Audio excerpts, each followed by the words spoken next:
greatest gift that you have been given, every single one of us, is the gift of your imagination.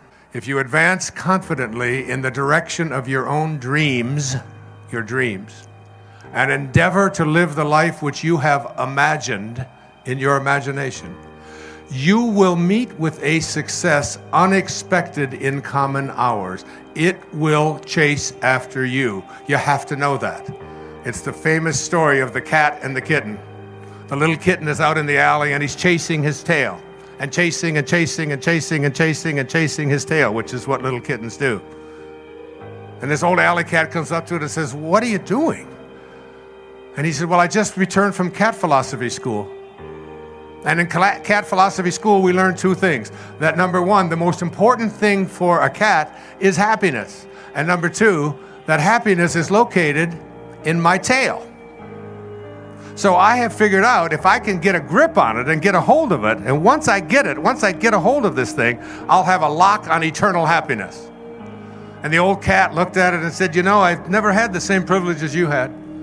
Didn't get to go to school, lived out here in the alleys most of my life." He said, "But it's amazing. I learned the same thing that you did in school.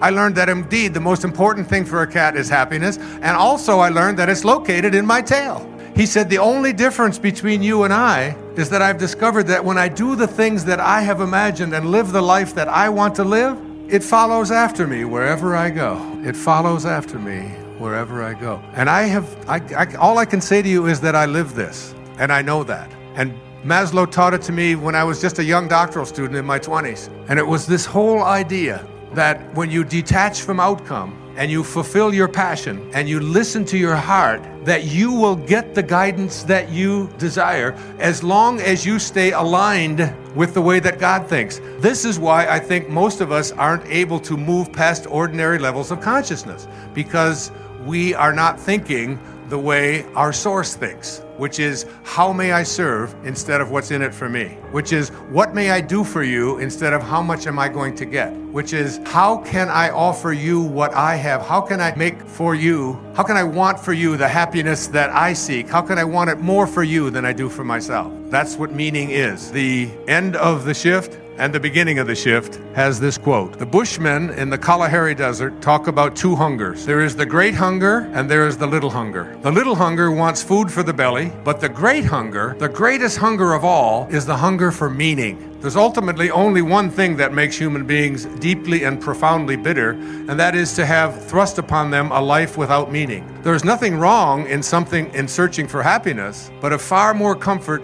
to the soul is something greater than happiness or unhappiness, and that is meaning. Because meaning transfigures all. Once what you are doing has for you meaning, it is irrelevant whether you're happy. You are content. You are not alone. In your spirit, you belong. I can say to you honestly, as I stand up here in my 70th year, that applies to me. I feel that what I am doing right here in this moment is fulfilling a dharma that I signed up for before I ever showed up here and that spark took place.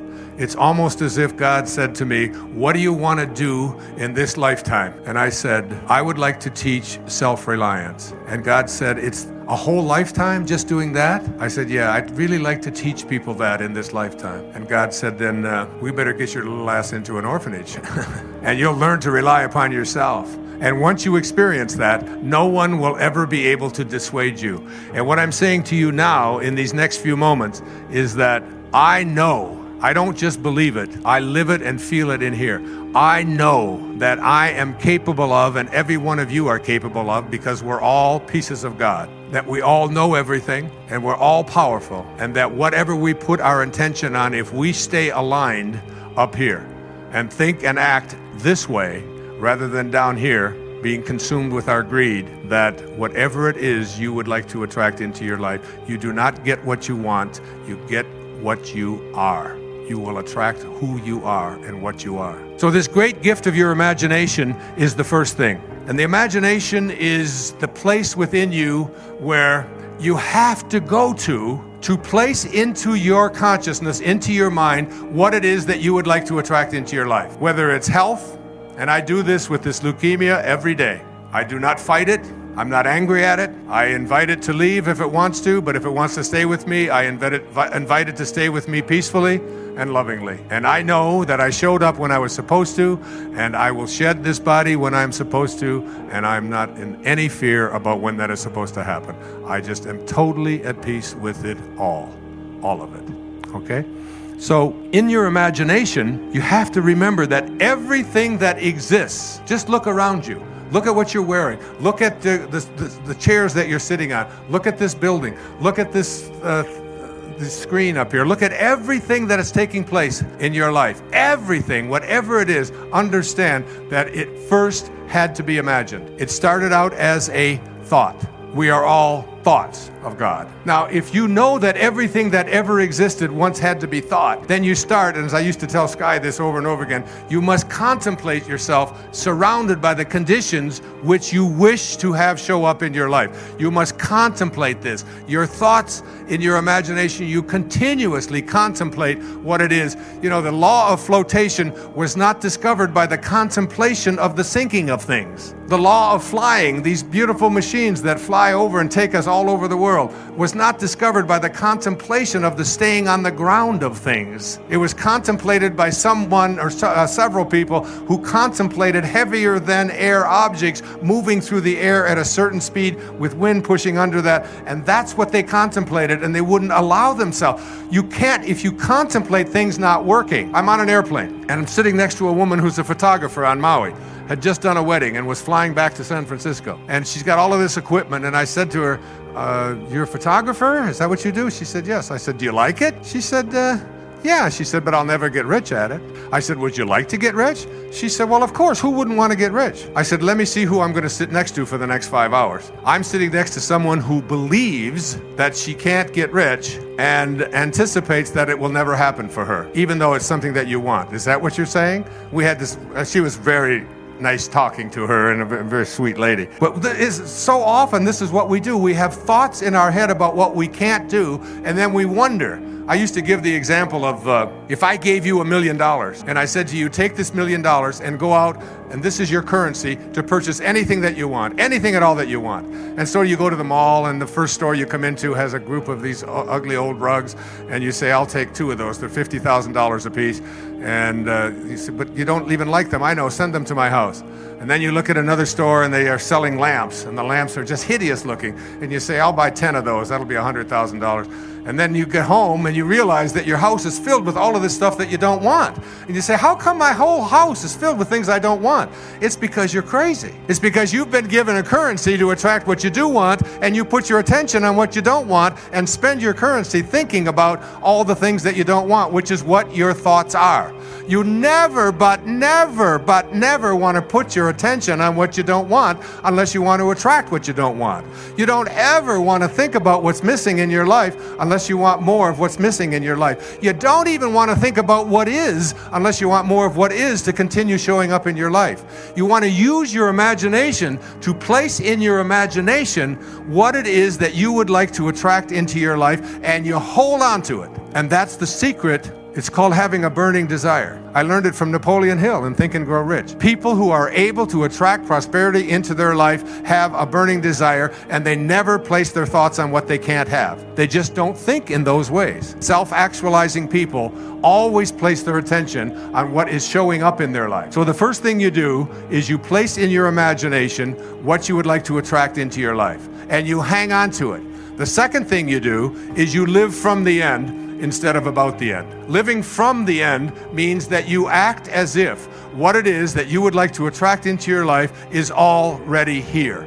I suggest, Dan, that you probably did this when you were in the 2nd and 3rd and 4th grade learning to tie your shoes without any hands. That you could always have a pic, because you wouldn't have continued with it if you didn't. You had to have a picture of yourself doing this, even though you didn't know how to do it. In your imagination, you were already doing it. I know this because we've talked about this personally many times. And this is something I'm telling you that I have lived from my entire life. When I wrote Erroneous Zones, I saw it being translated into languages all over the world. I saw people wanting to get it. It was just something that I had a knowing about. Tracy will tell you about it. It was over and over and over again. There was never a thought that this is something that isn't going to work out. I lived from the end. The third thing that you do after you live from the end is that, and this is the most important, I'm going to write an entire book about this, from a great teacher who lived right here in California named Neville, passed away in the early 1970s. A great lecturer and great teacher, wrote about something called the power of assumption.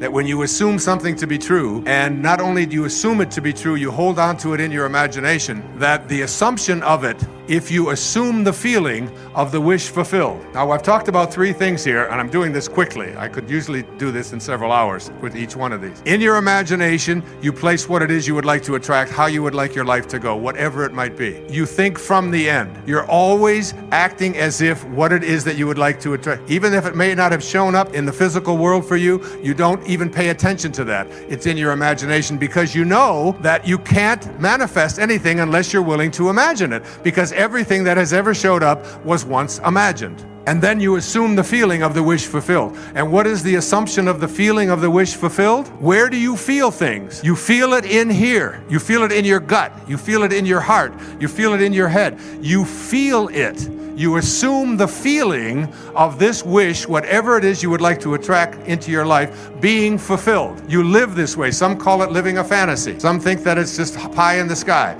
Some think it's just being optimistic. It doesn't make any difference. Whatever it is you do with it, your imagination, thinking from the end, and assuming the feeling of this wish fulfilled is a very, very powerful tool for attracting into your life what you want. I've written about it in Excuses Be Gone and in The Power of Attention. The fourth thing that you do, and this is all out crucial, is that when the subject matter comes up of this particular thing that you would like to attract into your life, whenever it comes up, you have two choices. You can either use subjective attention or you can use objective attention. Objective attention is the attention that comes to you from outside of yourself, is objectified outside of you. So you want to get rich. I'll give you an example, a better example. It was this young man, 39-year-old man, came up to me at a mall when I was with Sky and Serena in Los Angeles before the premiere of The Shift, the movie. And he was a chronic stutterer, speech impediment, very, very badly. Could barely get words out without halting and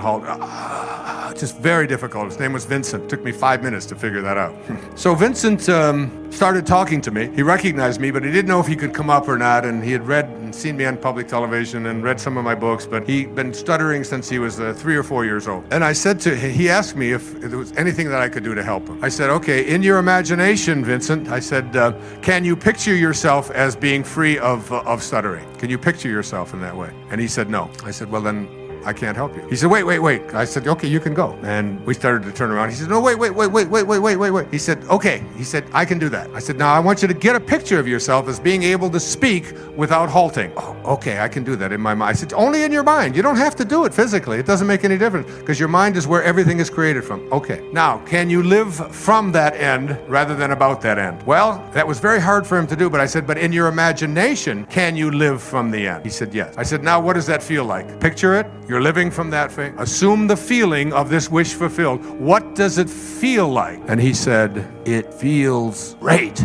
I said, I want you to hang on to that feeling. Just hang on to that feeling. Because we do things on the basis of how we're going to feel. If you call my cell phone and you get the message, it says, this is Wayne Dyer that you've reached, and I want to feel good. If your message is designed to do anything other than that, you've reached the wrong number. I suggest you call Dr. Phil. That's what it says. It's been saying that for years. Because feeling good is the same thing. Muktananda, as people would walk into his ashram, and he would say, do you know the difference between good and God? And if they didn't know, he would just do this. 0. There's no difference. Just one little 0 between good and God. One little O. Good and God are the same. Feeling good is the same as feeling God. So I said, Vincent, can you hold on to that? I said, now here comes the test. I said, when the subject matter of your stuttering comes up, what kind of attention are you going to put on it? Objective or subjective?